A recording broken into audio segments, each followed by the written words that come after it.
this session we discuss about the space curves. So we define a space curve and give an example to see how to compute a problem that tests on space curves. So let's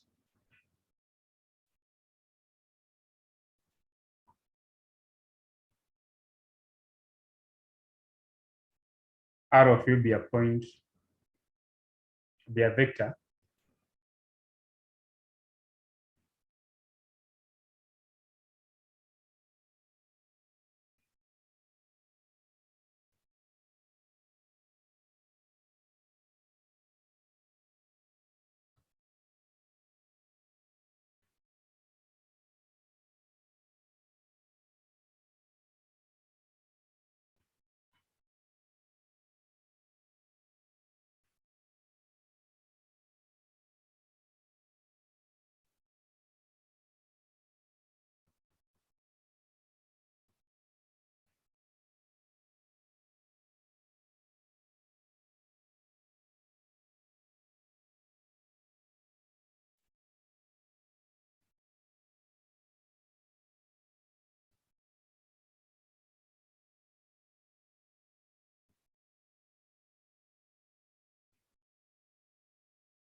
So let R of u given by x of ui plus y of uj plus z of uk define the position vector joining the origin O of a coordinate system and any other point P in space.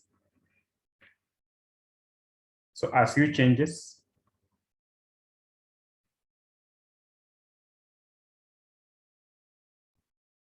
the terminal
so if R is the position vector joining the origin and a point P in space, then as u changes, then the terminal point of this vector R will also change and describe a curve we call a space curve, having parametric equations x equals to x of u, y of u, z equals to z of u. So we can describe this on a graph. So if we imagine that we are in 3D space, then this is our x-axis, this is the origin, this is the y-axis, and then this is the z-axis. Then we have this as the point P,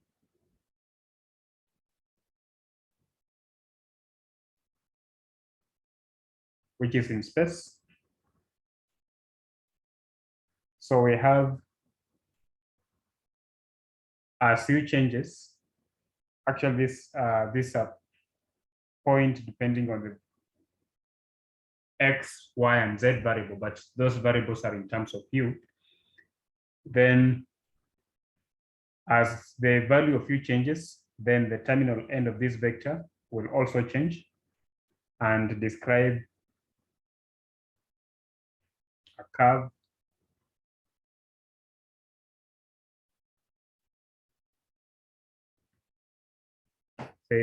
Say if we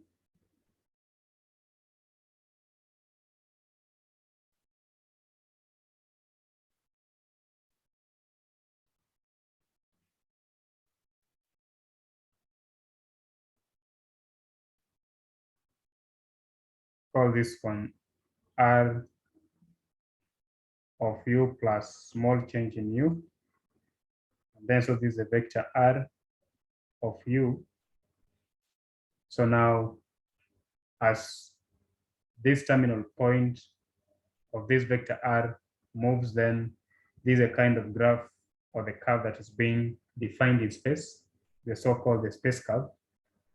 And so this is what we have as the change. So this vector here is what defines change in R, which is R of u plus change in u minus R of u. So this is what we are calling the space curve.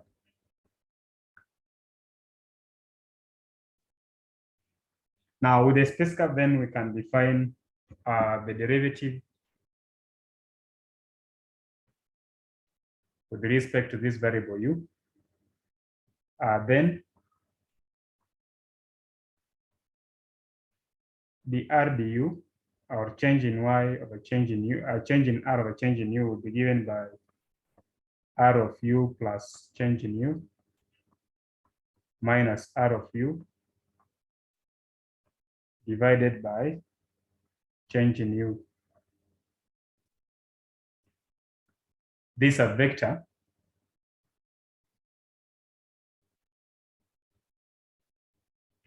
in the direction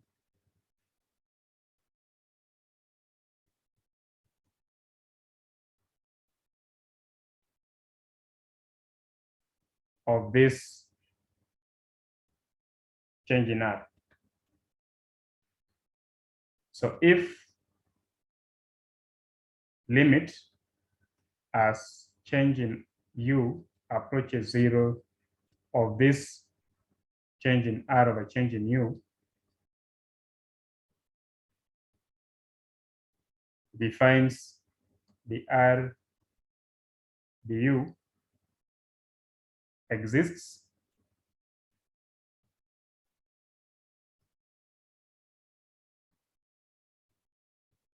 then the limit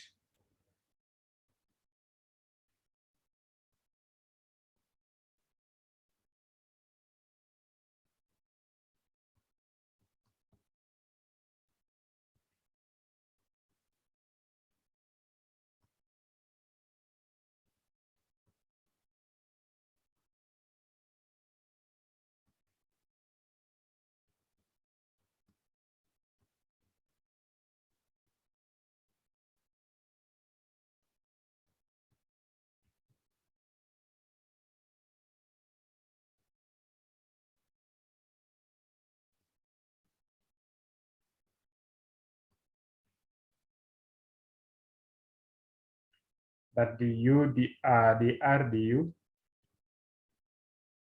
equals to dx dui plus dy du j plus dz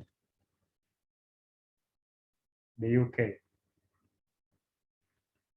Now, if this scalar u is time,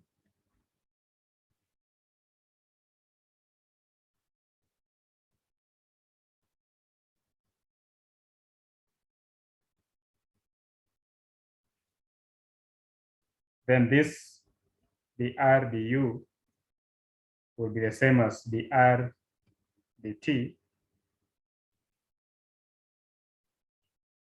So we have dr dt equals to dx dt I plus dy dtj plus dz dtk defines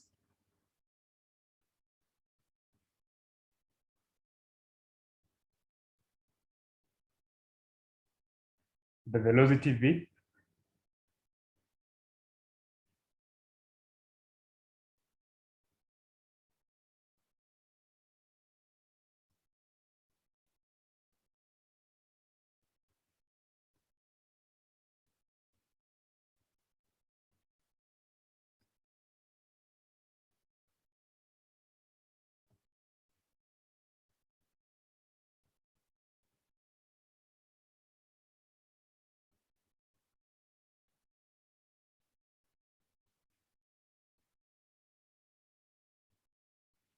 And similarly, when you differentiate, so we are calling this one the velocity vector.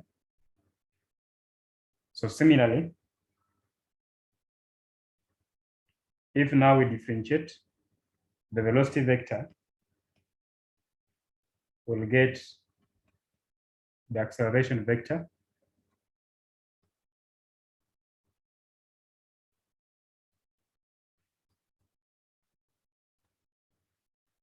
represents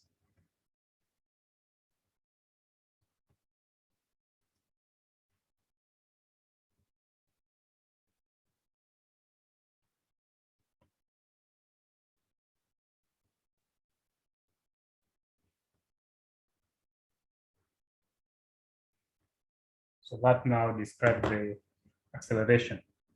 Now let's do an example.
So I have a problem here. A particle moves along a curve whose parametric equations are given by x equals to e raised to minus t, y equals to 2 cosine of 3t, and z equals to 2 sine of 3t. T represents the time variable. So the first part is to determine the velocity and acceleration of the particle at any given time t, and then to find the magnitude of velocity and acceleration at t equals to 0. So in this case, we need to find the position vector from the given parametric equations. So a solution, the position vector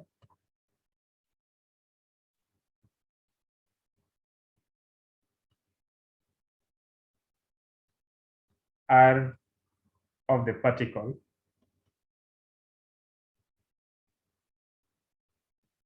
is given by r, in this case is a function of time, is x of ti plus y of t j plus z of t k. This from definition. If you have the parametric equations of the curve, then this is how you write the position vector. So this implies that r is equals to e raised to power negative ti plus twice cosine of 3tj plus twice sine of 3tk.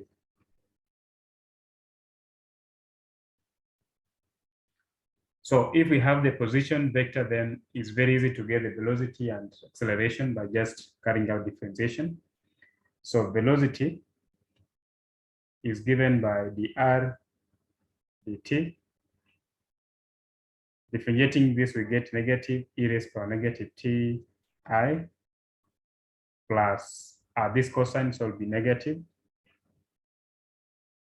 So remember this value, we have gotten it by chain rule for differentiation. This one also by chain rule will be negative 2 by 3 is 6 sine of 3tj, and then plus also by chain rule we'll have 6 cosine of 3tk.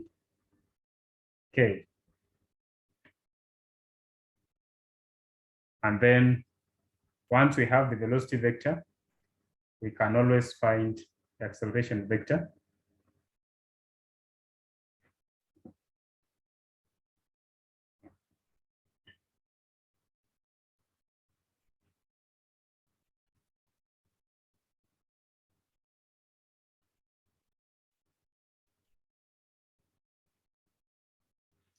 Now acceleration is now the derivative of the velocity vector with respect to time, or the second derivative of the position vector with respect to time. So this will give us e raised to power minus ti minus 6 by 3 is 18 cosine of 3tj minus 18 sine of 3tk. So that is the solution to the first part of the equation. So this is the velocity at any time, and this is the acceleration at any given time. Second part was to find the magnitudes of the velocity and acceleration. But then to do that one, we need to get the actual values. Velocity at t equals to 0 will be negative e raised to power minus 0 minus 6 sine of 3t times 0j plus 6 cosine of 3 times 0k. And this will give you negative I, or this will be 1. And then this will be 0 plus 0j, and then plus 6k. And then acceleration as t equals to 0 will be given by e raised to power negative 0I minus 18 cosine of 3 times 0j minus 18 sine of 3 times 0k. So which will be I minus 18j, but this will be 0, cosine of 0 is 0. Now, the magnitude of velocity at t equals to 0 is the same as the square root of negative 1 squared plus 0 squared plus 6 squared, which is square root of 1 plus 0 plus 36, which is square root of 37,